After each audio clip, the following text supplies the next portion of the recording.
नमस्कार सर्वांना. श्री स्वामी समर्थ. दिगंबरा दिगंबरा श्रीपाद वल्लभ दिगंबरा. तुमचं सगळ्यांचं आपलं स्वामी सहित सेवा या चॅनलमध्ये स्वागत आहे.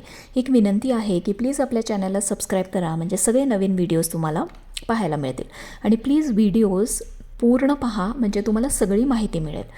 तर बघा, आपण आज जर तुमचा ग्रह म्हणजे गुरुग्रह जर नीचेचा किंवा खराब असेल तुमच्या कुंडलीमध्ये किंवा तुमच्या पत्रिकेत, तर त्याची काय काय लक्षणं आहेत ते आपण आज जाणून घ्यायचे आहेत. आणि प्लस त्यावर आपण कुठले उपाय आणि सेवा केली पाहिजे ते आज आपण बघणार आहोत.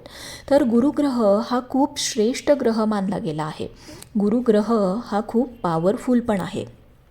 आता समजा आपल्याकडे बुद्धी आहे, पण बुद्धी आहे, आपण हुशार आहोत, पण आपलं नशीबच आपल्याला साथ देत नाही आहे, तर काय फायदा त्या बुद्धीचा. बघा, नशीब जर छान असेल तर बुद्धी आणि नशिबाचं कॉम्बिनेशन हे खूप अप्रतिम आहे. नशिबाचं स्थान म्हणजे गुरु बृहस्पती किंवा गुरुग्रह होय.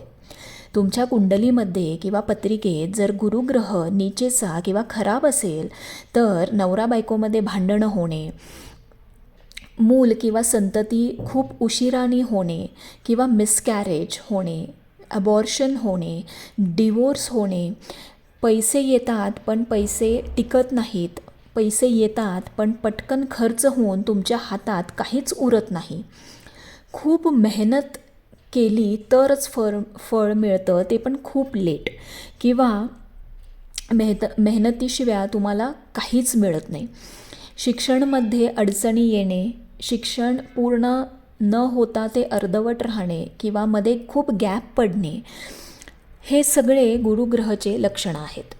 तर आपल्याला गुरुग्रह हा स्ट्रॉंग करायचा आहे आणि वीक करायचं नाही आहे. त्यासाठी गुरुवारी आपण काही केलं नाही पाहिजे आणि काय केलं पाहिजे हे दोन्ही आपण आज या व्हिडिओमध्ये बघणार आहे. तर आपण गुरुवारी पहिली म्हणजे महिलांनी आपले केस गुरुवारी धुवायचे नाही आहेत, म्हणजे डोक्यावरून गुरुवारी आंघोळ करायची नाही आहे. तुम्ही नुसती खांद्यावरून आंघोळ करा, त्यात एक चिमूटभर हळद घाला, नुसती आंघोळ करून पिवळ्या रंगाचे तुम्ही त्या दिवशी कपडे परिधान करा. म्हणजे हे फक्त मी गुरुवारी तुम्हाला सांगते, एरवीचे दिवस नाही, फक्त गुरुवारी डोक्यावरून आंघोळ करायची नाही आहे. एक चिमटभर हळद घालायचं आहे. तुम्ही पिवळ्या रंगाचे कुठलेही ड्रेस किंवा ओढणी किंवा एक छोटासा रुमाल जरी तुमच्याकडे ठेवला ना, तरी त्याचे खूप चांगले फायदे मिळतात. कारण पिवळा रंग हा गुरुदेवांना खूप आवडतो, हे लक्षात ठेवा.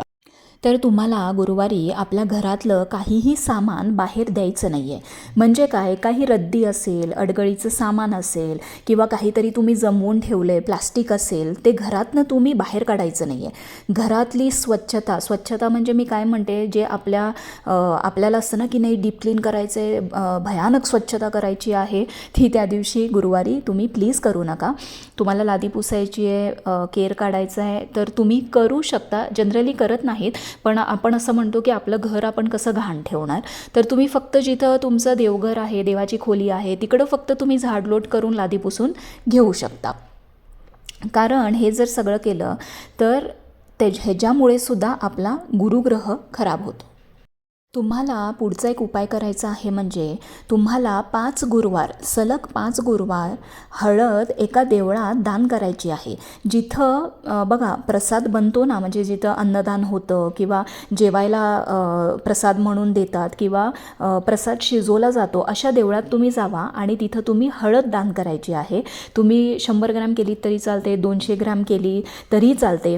त्याबरोबर दर गुरुवारी तुम्हाला पिवळ्या रंगाची मिठाई, पिवळ्या रंगाचा चणा डाळ, तूर डाळ, बेसनाचे लाडू, नंतर केळी, हे असं जरी तुम्ही दान केलं, कुठल्याही केंद्रात जावा, स्वामींच्या केंद्रात जावा, मठात जावा, कुठंही तुम्ही जाऊन महाराजांच्या मठात जावा, गुरूंच्या मठात जावा, म्हणजे दत्तगुरूंच्या मठात जावा, देवळात जावा, पण कुठेही जाऊन हे गुरुवारी तुम्हाला दान करायचं आहे. प्लस गुरुवारी तुम्हाला बायका असेल किंवा पुरुष असतील, तुम्ही दोघांनी पण गुरुवारी हळदीचा टिळा लावायचा आहे. म्हणजे आपण जे तिलक म्हणतो ना, तर तो लावायचा आहे फक्त हळदीचा. त्यामध्ये थोडंसं पाणी मिक्स करून तो तुम्ही लावू शकता. त्यामुळे तुमचा गुरुग्रह हा खूप मजबूत होतो. तुम्ही गुरुवारी कुत्र्याला चपाती खायला घालायची आहे. ह्यामुळे पण तुमचा गुरुग्रह खूप मजबूत होतो. आणि लास्ट म्हणजे तुमच्याकडं जर स्फटिकाची माळ असेल किंवा कुठलीही तुमची जपमाळ असेल, त्या जपमाळेवर 108 केपा तुम्ही हा गुरु बीज मंत्राचा, जो तुम्हाला आता दिसत आहे स्क्रीनवर, त्या मंत्राचा जाप करायचा आहे.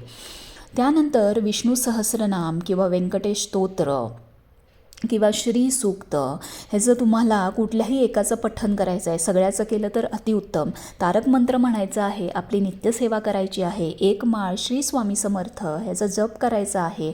आणि हे सगळ्या गोष्टी प्लीज तुम्ही करायला अजिबात विसरू नका.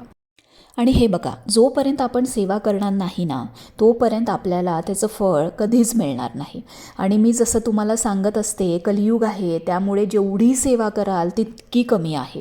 आणि गुरुग्रह जोपर्यंत स्ट्रॉंग होत नाही, तोपर्यंत कुठल्याही कामामध्ये तुम्हाला सक्सेस किंवा यश हे मिळणार नाही.